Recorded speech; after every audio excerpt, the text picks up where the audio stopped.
Ит неліктен ырылдайды? Баяғы заманда бір байдың бір ит, бір мысығы бар екен. Иті кәрі, мысығы жас екен. Күндердің бірінде әлгі бай ит пен мысыққа жұмыс тапсырыпты. Ол: екеулерің ана ауылдағы қызыма мына алтын жүзікті апарып келіңдер. Мысық сен жүзікті алып жүр, ит саған жол бастасын. Сақтанып жүріңдер, жүзікті жоғалтып қоймаңдар. Олар жолға шығып, жарым жолға жеткенде алдарынан бір өзен кезі болады. Өзенде көпір жоқ екен. Сонан олар өзеннен малтып өтпек болады. Мысықтың малтуға онша шебер емес екенін білетін ит жүзіктен алаңдап: «Ей, мысық, өзеннен өткенше жүзікті маған бер. Сен жоғалтып аласың». «Болмайды», дейді мысық.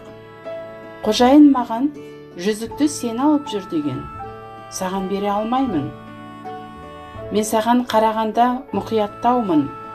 Өзеннен өткенше жүзікті маған бер. Аузыма салып алайын. Өзеннен өткеннен соң өзіңе беремін». Ақыры мысық жүзікті итке береді. Олар өзеннің ортан беліне барғанда ит: «Ойбай, жүзік аузымнан түсіп кетті. Енді қайттік», дейді мысық. «Мен іздеп көрейін», дейді ит. Алайда қанша іздегенімен жүзікті таба алмайды. Ақыры олар жағдайды қожайынға айту үшін үйге қайтады. Үйге таяғанда ит жазалаудан қорқып, орманға кіріп ғайып болады. Мысықтың тез қайтып келгендігін көрген қожайын алаңдап: «Ит қайда?» дейді.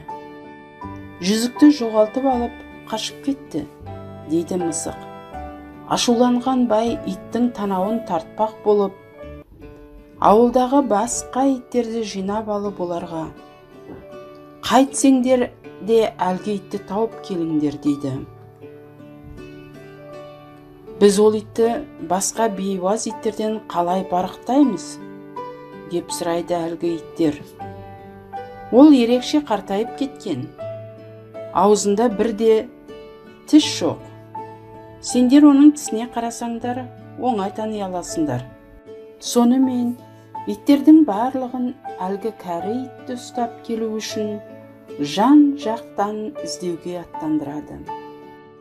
Олар талай тау-тасты басып, өзен тоғайды аралап, алыс жақындағы қалалардың барлығына барады. Алайда әлгі итті ешқандай жерден таба алмайды.